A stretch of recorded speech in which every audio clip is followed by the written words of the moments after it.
I now invite His Majesty King Charles III to deliver his address. Majesty.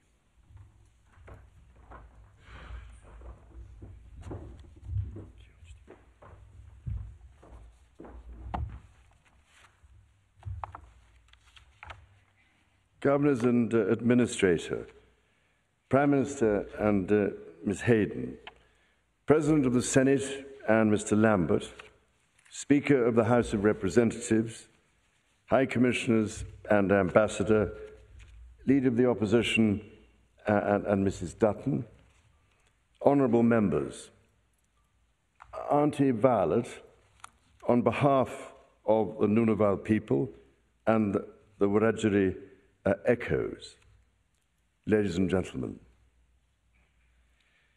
I really am enormously touched by those very kind welcomes and by your invitation, Prime Minister, to say a few words here in Parliament House, the national home of Australia's strong and vibrant democratic tradition. Let me also say how deeply I appreciated this morning's moving Welcome to Country ceremony, which offers me the opportunity to pay my respects to the traditional owners of the lands on which we meet, the Ngunnawal people and all First Nations peoples who have loved and cared for this continent for 65,000 years. In my many visits to Australia, I have witnessed the courage and hope that have guided the nation's long and sometimes difficult journey towards reconciliation. Throughout my life, Australia's First Nations peoples have done me the great honour of sharing so generously their stories and cultures. I can only say how much my own experience has been shaped and strengthened by such traditional wisdom. Today, I am proud to follow in the footsteps of my late mother, Queen Elizabeth II, who spoke of the warmth she received from her first visit in 1954. This was a feeling which I know she returned in equal measure. My own first visit came in 1966, as Prime Minister you mentioned, when I had indeed the life-shaping and life-affirming opportunity to continue part of my education in Victoria. And, ladies and gentlemen, what an education it was. I had thought that the school I had been attending in Scotland was remote and testing enough, but nothing had quite prepared me for the realities of the bush country around Mount Buller.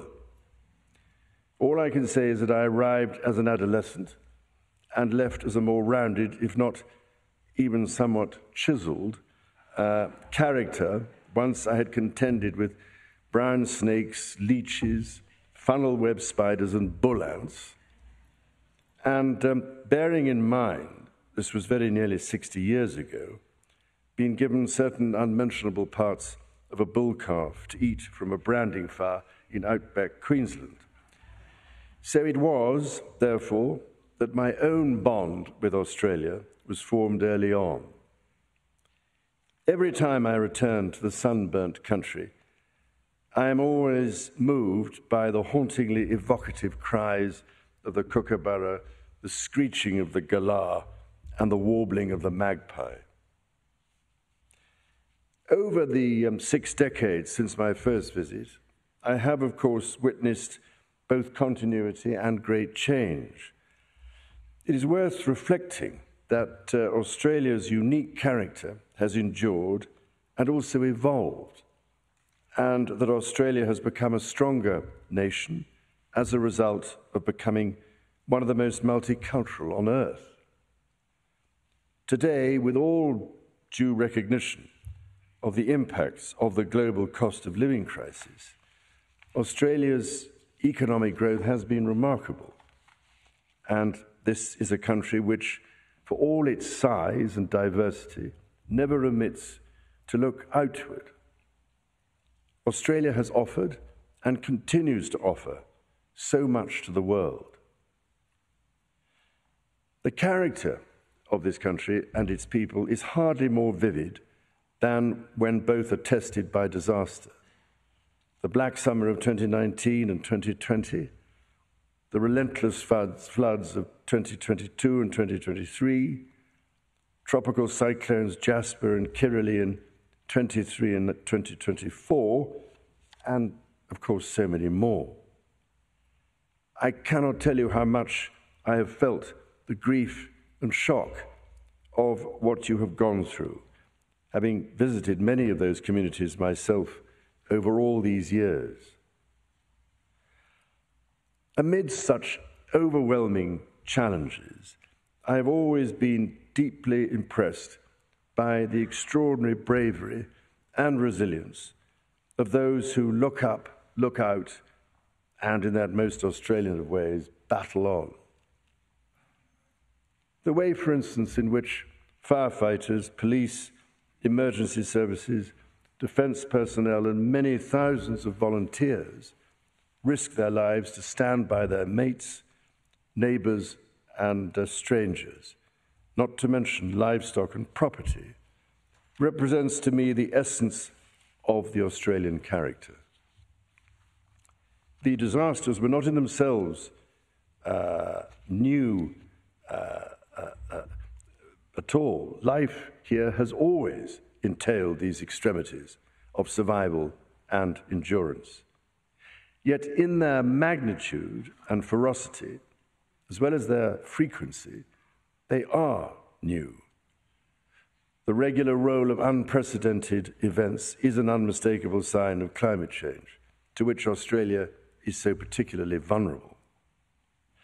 This is why Australia's international leadership on global initiatives to protect our climate and biodiversity is of such absolute and critical importance. Indeed, the world's first Global Nature Positive Summit was held in Sydney in the past fortnight. The private sector's involvement in the summit demonstrates that environmental challenges are not just problems.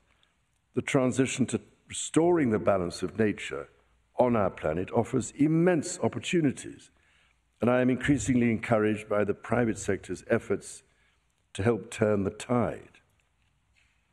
Australia has all the natural ingredients to create a more sustainable, regenerative way of living. By harnessing the power with which nature has endowed the nation, whether it be wind or its famous sunshine, Australia is tracking the path towards a better and safer future. It is in all our interests to be good stewards of the world and good ancestors to those who come after us, because we are all connected, both as a global community and with all that sustains life. That is the timeless wisdom of Indigenous people throughout the entire world, from which each one of us can benefit. With the COVID-19 pandemic barely behind us, the impacts of climate change deepening, and the horrors of war, death, and needless destruction all too visible, this moment in our history requires both ancient and new thinking. It requires more of our minds, our hearts, and our hands. It also requires us to come together with courage, care, and compassion. The challenges we now face call us to show not only constancy and valor, but also humanity, empathy, and generosity of spirit. Looking out across the global Commonwealth of Nations, I see a family of some 2.5 billion people striving for peace, justice, and mutual respect. The Commonwealth spans 6 continents, and as a group has the size and influence to play a significant role on the global stage, while being small enough to nurture personal relationships. It has the diversity to understand the world's problems and the sheer brain power and resolve to formulate practical solutions. I need hardly say that I'm looking forward to joining leaders in Apia shortly to support their work. Here in Australia, meanwhile, my wife and I will have the great privilege of meeting remarkable scientists, entrepreneurs, and community leaders who are paving the way in environmental management or healthcare, addressing domestic and family violence, promoting literacy and literature, and helping young Indigenous Australians to realise their full potential. I cannot begin to express how pleased we are to be here again, nor how sad I am that it has to be so short on this occasion. When we turn our steps homeward, we will carry memories of friendships renewed, of new ones forged, and of the characteristic warmth and inimitable humour of Australians, which you share with those who are fortunate enough to know you.